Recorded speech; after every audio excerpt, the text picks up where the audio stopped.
ଜୟ ଜଗନ୍ନାଥ। ଆଜି ହେଉଛି 16 ଜୁଲାଇ ବୁଧବାର। ମୁଁ ଆପଣମାନଙ୍କ ପାଇଁ ନେଇ ଆସିଛି ଦେଶ ବିଦେଶର କେତୋଟି ଗୁରୁତ୍ୱପୂର୍ଣ୍ଣ ଖବର। ସେଥିପାଇଁ ଭିଡିଓଟିକୁ ଶେଷ ପର୍ଯ୍ୟନ୍ତ ଦେଖନ୍ତୁ ଆଉ ଆପଣଙ୍କ ଭଲ ପାଇବା ସ୍ୱରୂପ ଗୋଟିଏ ଗୋଟିଏ ଲାଇକ୍ କରିଦିଅନ୍ତୁ। ଯଦି ଆମ ଚ୍ୟାନେଲଟିକୁ ପ୍ରଥମ ଥର କରି ଆସିଛନ୍ତି ତାହେଲେ ଚ୍ୟାନେଲଟିକୁ ସବସ୍କ୍ରାଇବ କରି ପାଖରେ ଥିବା ବେଲ୍ ଆଇକନ ଉପରେ ଦବାଇ ଅଲ୍ ଉପରେ କ୍ଲିକ୍ କରନ୍ତୁ। ଚାଲନ୍ତୁ ଆଉ ଡେରି ନକରି ଆଜିର କେତୋଟି ଗୁରୁତ୍ୱପୂର୍ଣ୍ଣ ଖବର ଉପରେ ନଜର ପକାଇବା। ପ୍ରଥମ ଖବର, ଆସନ୍ତା 18ରେ ଓଡ଼ିଶାର ବନ୍ଦ ଡାକରା। ଆମ ଦଳ ସମେତ 7 ରାଜନୈତିକ ଦଳର ଓଡ଼ିଶା ବନ୍ଦ ଡାକରା ଦିଆଯାଇଛି। ବାଲେଶ୍ୱର ଘଟଣା ବିରୋଧ କରି ଓଡ଼ିଶାର ବନ୍ଦ ଡାକରା ଦିଆଯାଇଛି। ଜଣାପଡ଼ିଛି 18ରେ ରାଜ୍ୟ ସାରା ବନ୍ଦ ପ୍ରଭାବ ଦେଖିବାକୁ ମିଳିବ। ପରବର୍ତ୍ତୀ ଖବର, ସୌମ୍ୟଶ୍ରୀ ବିଶୀଙ୍କ ମୃତ୍ୟୁକୁ ନେଇ ଦୁଃଖ ପ୍ରକାଶ କଲେ ମୁଖ୍ୟମନ୍ତ୍ରୀ। ଜୀବନ ଯୁଦ୍ଧରେ ହାରିଗଲେ ସୌମ୍ୟଶ୍ରୀ। ମୃତ୍ୟୁବରଣ କଲେ ବାଲେଶ୍ୱର ଫକୀରମୋହନ କଲେଜର ଆତ୍ମାହୁତି ଉଦ୍ୟମ କରିଥିବା ଛାତ୍ରୀ ସୌମ୍ୟଶ୍ରୀ ବିଶୀ।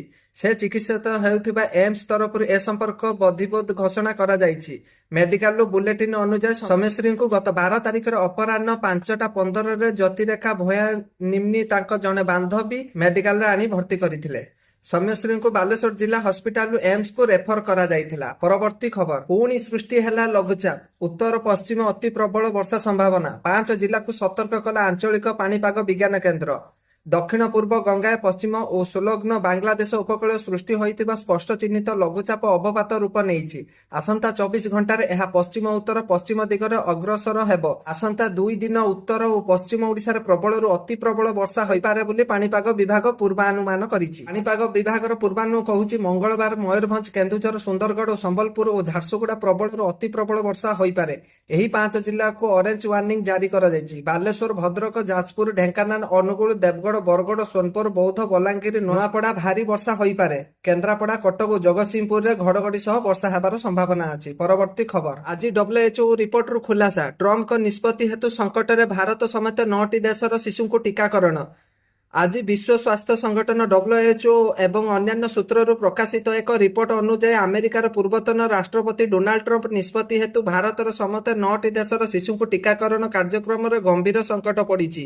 ଟ୍ରମ୍ପ ପ୍ରଶାସନ ଦ୍ୱାରା ଗାଭି ଦ ଭ୍ୟାକ୍ସିନ ଆଲିଏନ୍ସ ପାଇଁ ଆମେରିକାର ଆର୍ଥିକ ସହାୟତା ବନ୍ଦ କରିବା ନିଷ୍ପତ୍ତି ଏହାର ମୁଖ୍ୟ କାରଣ ବୋଲି କୁହାଯାଇଛି। ପରବର୍ତ୍ତୀ ଖବର, ପୁଣି ରାସନ କାର୍ଡକୁ ନେଇ ଆସିଲା ବଡ଼ ଖବର। 3 ମାସରେ EKYC ନ କଲେ କଟିଯିବ କାର୍ଡ। ରାସନ କାର୍ଡ ପାଇଁ 20,85,000 ଲୋକ EKYC କରିନାହାନ୍ତି।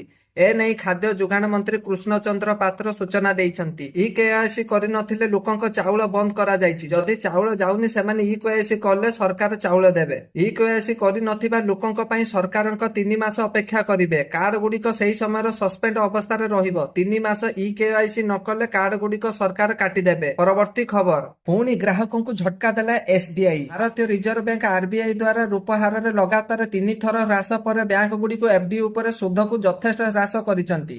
ତଥାପି ଏହି ଧାରା ଏପର୍ଯ୍ୟନ୍ତ ଥମି ନାହିଁ। State bank of India SBI ପୁଣି ଥରେ FD ଉପରେ ସୁଧ ହ୍ରାସ କରିଛି। ବ୍ୟାଙ୍କ ୱେବସାଇଟ ଅନୁଯାୟୀ 46 ଦିନରୁ 1 ବର୍ଷ କମ୍ ଅବଧି ପାଇଁ FD ସୁଧ ହାର 15 ବେସିକ୍ ପଏଣ୍ଟ 0.15% ହ୍ରାସ କରାଯାଇଛି। ପରବର୍ତ୍ତୀ ଖବର, ପୁଣି ବଦଳିଲା ୟୁଟ୍ୟୁବର ମନିଟାଇଜେସନ ପଲିସି। ଗତକାଲିଠୁ ଲାଗୁ ହେଲା ଲୋକପ୍ରିୟତା ଭିଡିଓ ଷ୍ଟ୍ରିମିଂ ପ୍ଲାଟଫର୍ମ ୟୁଟ୍ୟୁବ। ଲୋକପ୍ରିୟତା ଭିଡିଓ ଷ୍ଟ୍ରିମିଂ ପ୍ଲାଟଫର୍ମ ୟୁଟ୍ୟୁବର ନୂଆ ପଲିସି। ଗୁଗୁଲ ୟୁଟ୍ୟୁବରଙ୍କୁ ମନିଟାଇଜେସନ ପଲିସି। ଏହା ଆଗାମୀ ଦିନରେ କପିରାଇଟ ବିଷୟବସ୍ତୁ ଉପରେ କଡ଼ା କାର୍ଯ୍ୟାନୁଷ୍ଠାନ ଗ୍ରହଣ କରିବ। ତେବେ ଏହି ନୂଆ ନୀତିରେ ବହୁଳ ଭାବରେ ପୁନର୍ବ୍ୟବହାର କମେଣ୍ଟ ଉପରେ ରୋକ ଲାଗିବ। ପରବର୍ତ୍ତୀ ଖବର, ହୀରାକୁଦରେ ହେବ ଜଳ କ୍ରୀଡ଼ାର ଭୂସ୍ବର୍ଗ। ମାଷ୍ଟର ପ୍ଲାନ ପାଇଁ NCC ପ୍ରସ୍ତୁତି। ହୀରାକୁଦରେ ହେବ କ୍ରଜ ଓ ବେଟିଂ ଜେଟିଂ ଟର୍ମିନାଲ। ଆକର୍ଷଣ ସାଜିବ ଲେଜର ଶୋ। ଚାନ୍ଦିଲି ଡୁଙ୍ଗୁରିରେ ହେବ କ୍ୟାମ୍ପିଂ କଟେଜ। ଅଶୋକ ନିବାସ ନିକଟରେ ମିଳିବ କେରଳର ଶୈଳର କାର୍ଭାନ ପ୍ୟାକ୍। ସନ୍ଧ୍ୟାରେ ଝଟକିବ ୱାଟର ଲେଜର ମ୍ୟୁଜିକ ଶୋ। ଜଳ ଭଣ୍ଡାରରେ ହେବ କ୍ରୋଜ ଟର୍ମିନାଲ। ଗୋଆ ଓ ଭେନ୍ସି ସହର ଭଳି ବୋଟ ହାଉସ ଉପରେ କରିବେ ପର୍ଯ୍ୟଟକ। ୱାଟର ସଟର୍ସ ପାଇଁ ନିର୍ମାଣ କରାଯିବ ସ୍ଥାୟୀ ବେଟିଂ ଜାଟି ଟର୍ମିନାଲ। ପରବର୍ତ୍ତୀ ଖବର, 18 ଦିନ ପରେ ମହାକାଶରୁ ଫେରିଲେ ଶୁଭାଂଶୁ ଶୁକ୍ଲା। ଆଜି 18 ଦିନ ପରେ ମହାକାଶରେ ରହିବା ପରେ ମହାକାଶଚାରୀ ଗ୍ରୁପ କ୍ୟାପ୍ଟେନ ଶୁଭାଂଶୁ ଶୁକ୍ଲା ଅକ୍ସିଓମ ଓ 4 ମିଶନରେ 3 କ୍ରିଓ ସଦସ୍ୟଙ୍କ ସହ ପୃଥିବୀରେ ଅବତରଣ କରିଛନ୍ତି। ତାଙ୍କର ମହାକାଶ ଯାନ ଡ୍ରାଗନ କାଲିଫର୍ଣ୍ଣିଆ ଉପକୂଳ ନିକଟସ୍ଥ ପ୍ରଶାନ୍ତ ମହାସାଗରରେ ସୁରକ୍ଷିତ ଭାବରେ ଅବତରଣ କରିଛି। ପରବର୍ତ୍ତୀ ଖବର, ଭାରତୀୟ ରେଳବାଇର ବମ୍ଫର ନିଯୁକ୍ତି। ମାର୍ଚ୍ଚ 2026 ସୁଦ୍ଧା ଭାରତୀୟ ରେଳବାଇ 1 ଲକ୍ଷ ପଦବୀ ନିଯୁକ୍ତି ଦେବାକୁ ଯାଉଛି। ପ୍ରକୃତରେ 2024 ମସିହା ରେଳବାଇ ବୋର୍ଡ ନିଯୁକ୍ତି କ୍ୟାଲେଣ୍ଡର ପ୍ରକାଶ କରିଥିଲା, ଯେଉଁଥିରେ 1,08,324 ଖାଲି ପଦବୀ ପାଇଁ ନିଯୁକ୍ତି ଘୋଷଣା କରାଯାଇଥିଲା।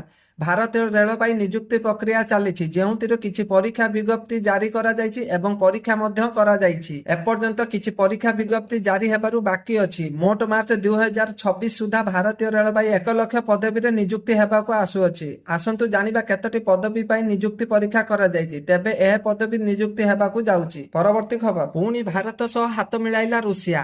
ଆମେରିକା ପାକିସ୍ତାନକୁ ଜୋରଦାର ଝଟକା। ଆଜି ଜୁନ୍ ମାସ 16 ତାରିଖ ଅଶୋଧିତ ତେଲ ମୂଲ୍ୟ କିଛିଟା କମ୍ ହୋଇଥିଲା, ଯାହା ଭାରତକୁ ଲାଭ ଦେଇଥିଲା। ଇସ୍ରାଏଲ ଏବଂ ଇରାନ ମଧ୍ୟରେ ଏକ କ୍ଷଣସ୍ଥାୟୀ ଶାନ୍ତି ଏବଂ OPEC ପ୍ଲସ୍ ଦେଶମାନଙ୍କ ଦ୍ୱାରା ଅଧିକ ତୈଳ ଉତ୍ପାଦନ ଭାରତର ତୈଳକ୍ରିୟ ଖର୍ଚ୍ଚକୁ ସାମାନ୍ୟ ହ୍ରାସ କରିଥିଲା। ମେ ମାସରେ ବ୍ରେଣ୍ଟ ଅଶୋଧିତ ତେଲ ମୂଲ୍ୟ ପ୍ରତି ବ୍ୟାରେଲ $64.01 ଥିଲା, ଯାହା ଜୁନରେ $69.80 କୁ ବୃଦ୍ଧି ପାଇଥିଲା। ପରବର୍ତ୍ତୀ ଖବର, ଆଜିଠାରୁ ରେଳ ଯାତ୍ରୀଙ୍କ ପାଇଁ ବଦଳିଲା ନିୟମ। ଟିକେଟ ବୁକିଂରେ ଦେଖାଯାଇପାରେ ସମସ୍ୟା। ଯଦି ଆପଣ ଟ୍ରେନରେ ଯାତ୍ରା କରୁଛନ୍ତି ତାହେଲେ ଏହି ଖବର ଜାଣି ରଖନ୍ତୁ। ଆଜି 16 ଜୁଲାଇ ଅର୍ଥାତ୍ ଆଜିଠୁ ଭାରତୀୟ ରେଳବାଇ ଯାତ୍ରୀମାନଙ୍କ ପାଇଁ କିଛି ପରିବର୍ତ୍ତନ ଆଣିଛି। ତତ୍କାଳ ଟିକେଟ ବୁକିଂ ସ୍ୱଚ୍ଛ ଏବଂ ସୁରକ୍ଷିତ କରିବା ପାଇଁ ରେଳବାଇ ଏକ ବଡ଼ ନିଷ୍ପତ୍ତି ନେଇଛି। ଆଜିଠୁ ତତ୍କାଳ ଟିକେଟ ବୁକିଂ ପାଇଁ ଆଧାରର ଆଧାରିତ OTP ଯାଞ୍ଚକୁ ବାଧ୍ୟତାମୂଳକ କରାଯାଇଛି। ପରବର୍ତ୍ତୀ ଖବର, ପୁଣି ଜୁଲାଇ 19 ଯାଏଁ ପ୍ରବଳ ବର୍ଷା। ଆଜିଠାରୁ ସକ୍ରିୟ ଥିବା ଅବପାତ ଦୁର୍ବଳ ହୋଇ ଝାଡ଼ଖଣ୍ଡ ଏବଂ ବିହାର ଉପରେ ଅବସ୍ଥିତ ଅଛି। ଏହା ପ୍ରଭାବରେ ପଶ୍ଚିମ ଓଡ଼ିଶା ଜିଲ୍ଲାଗୁଡ଼ିକୁ ପ୍ରବଳ ବର୍ଷା ସମ୍ଭାବନା ରହିଛି। ଆଞ୍ଚଳିକ ପାଣିପାଗ ବିଜ୍ଞାନ କେନ୍ଦ୍ର ପକ୍ଷରୁ ଏନେଇ ଆକଳନ କରାଯାଇଛି। ପାଣିପାଗ ବିଭାଗ ପକ୍ଷରୁ କୁହାଯାଇଛି ଯେ ଦକ୍ଷିଣ ପଶ୍ଚିମ ବାଂଲାଦେଶ ଏବଂ ସ୍ଲୋଗନ ଗଙ୍ଗାଏ ପଶ୍ଚିମବଙ୍ଗ ଉପରେ ଥିବା ଏକ ସ୍ପଷ୍ଟ ଚିହ୍ନିତ ଲଘୁଚାପ କ୍ଷେତ୍ର ଧୀରେ ଧୀରେ ପଶ୍ଚିମ ଉତ୍ତର ପଶ୍ଚିମ ଦିଗକୁ ଗତି କରୁଛି। ପରବର୍ତ୍ତୀ ଖବର, ପୁଣି କର୍ମଚାରୀଙ୍କୁ ଜୁଲାଇରେ ବଡ଼ ଗିଫ୍ଟ ଦେବେ ମୋଦି ସରକାର। 7th ପେ କମିଶନ କର୍ମଚାରୀଙ୍କୁ ମିଳିବ ଫେଷ୍ଟିଭ ଉପହାର। ମହଙ୍ଗା ଭତ୍ତା ବୃଦ୍ଧିକୁ ନେଇ ଆସିଲା ବଡ଼ ଖବର। ଏହି ମାସରେ DA ହାର ପୁଣି ଥରେ ପରିବର୍ତ୍ତନ ହେବ। କର୍ମଚାରୀଙ୍କୁ ମିଳିବ କେତେ ଲାଭ? 7th ପେ କମିଶନ କେନ୍ଦ୍ରୀୟ କର୍ମଚାରୀ ଏବଂ ପେନ୍ସନଭାଗୀଙ୍କ ପାଇଁ ଏକ ଖୁସି ଖବର। ସପ୍ତମ ବେତନ କମିଶନ ଅଧୀନରେ ସରକାର ଜାନୁଆରୀ 2025ରୁ DA 2% ବୃଦ୍ଧି କରିଥିଲେ। ଏହା ମାର୍ଚ୍ଚ 2025ରେ ଘୋଷଣା କରାଯାଇଥିଲା। ତେଣୁ DA 53%ରୁ 55%କୁ ବୃଦ୍ଧି ପାଇଲା। ଏବେ ଜୁଲାଇ 2025ରୁ DA ର ହାର ପୁଣି ଥରେ ପରିବର୍ତ୍ତନ ହେବ।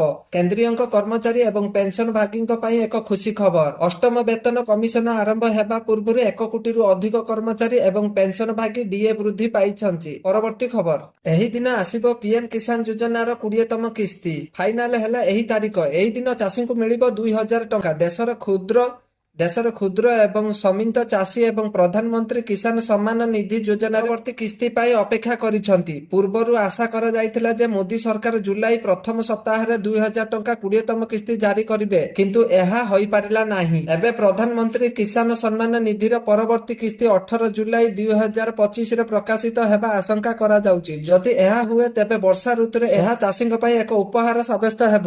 ଆଲୋଚନା ହେଉଛି ଯେ ପ୍ରଧାନମନ୍ତ୍ରୀ ନରେନ୍ଦ୍ର ମୋଦିଙ୍କ ଏହି କାର୍ଯ୍ୟକ୍ରମ ବିହାର ମୋତିହାରରେ ଅନୁଷ୍ଠିତ ହେବାକୁ ଯାଉଛି, ଯେଉଁଥିରେ ଚାଷୀଙ୍କୁ ଏହି ଉପହାର ଦିଆଯାଇପାରିବ। ପରବର୍ତ୍ତୀ ଖବର, ସୁନା ଦରରେ ବଡ଼ ପରିବର୍ତ୍ତନ। ସୁନା କିଣିବାକୁ ଯାଉଥିଲେ ନଜର ପକାନ୍ତୁ ଆଜି ଓଡ଼ିଶା ସମେତ ଦେଶର ପ୍ରମୁଖ ସହର ମାନଙ୍କରେ କେତେ ରହିଛି ସୁନାର ଦର। ଦେଶ ଓ ରାଜ୍ୟରେ ଜାରି ହୋଇଛି ସୁନା ଓ ରୂପାର ନୂଆ ଦର। ପ୍ରତିଦିନ ସୁନା ଓ ରୂପାର ଦର ନିର୍ଦ୍ଧାରଣ କରିଯାଏ। କେଉଁ ଦିନ ଦର କମିଥାଏ ତ କେଉଁ ଦିନ ଦର ବଢିଥାଏ, ଆଉ ପୁଣି କେବେ ସମାନ ରହିଥାଏ। ଆଜି ଭାରତୀୟ ବଜାରରେ 24 କ୍ୟାରେଟର ସୁନା 99,770 ଟଙ୍କା ରହିଛି। ସେହିପରି 22 କ୍ୟାରେଟର ସୁନାର ଦର 91,450 ଟଙ୍କାକୁ ଛୁଇଁଛି। ସେହିପରି ଓଡ଼ିଶା ରାଜଧାନୀ ଭୁବନେଶ୍ୱରରେ 24 କ୍ୟାରେଟର ସୁନାର ମୂଲ୍ୟ 10 ଗ୍ରାମ ପିଛା 99,750 ଟଙ୍କା ରହିଥିବା ବେଳେ 22 କ୍ୟାରେଟର ସୁନାର ମୂଲ୍ୟ 91,450 ଟଙ୍କାକୁ ପହଞ୍ଚିଛି। ତ ଦର୍ଶକ ବନ୍ଧୁ, ଏ ଥିଲା ସକାଳର କେତୋଟି ଗୁରୁତ୍ୱପୂର୍ଣ୍ଣ ଖବର। ଯଦି ଭିଡିଓଟି ଆପଣଙ୍କୁ ଭଲ ଲାଗିଛି ଲାଇକ୍ କରିବା ସହିତ ଚ୍ୟାନେଲଟିକୁ ସବସ୍କ୍ରାଇବ କରି ପାଖରେ ଥିବା ବେଲ୍ ଆଇକନ ଉପରେ ଦବାଇ ଅଲ୍ ଉପରେ କ୍ଲିକ୍ କରନ୍ତୁ। ଆମ ଭିଡିଓଟି ସମ୍ପୂର୍ଣ୍ଣ ଦେଖିଥିବାରୁ ଧନ୍ୟବାଦ।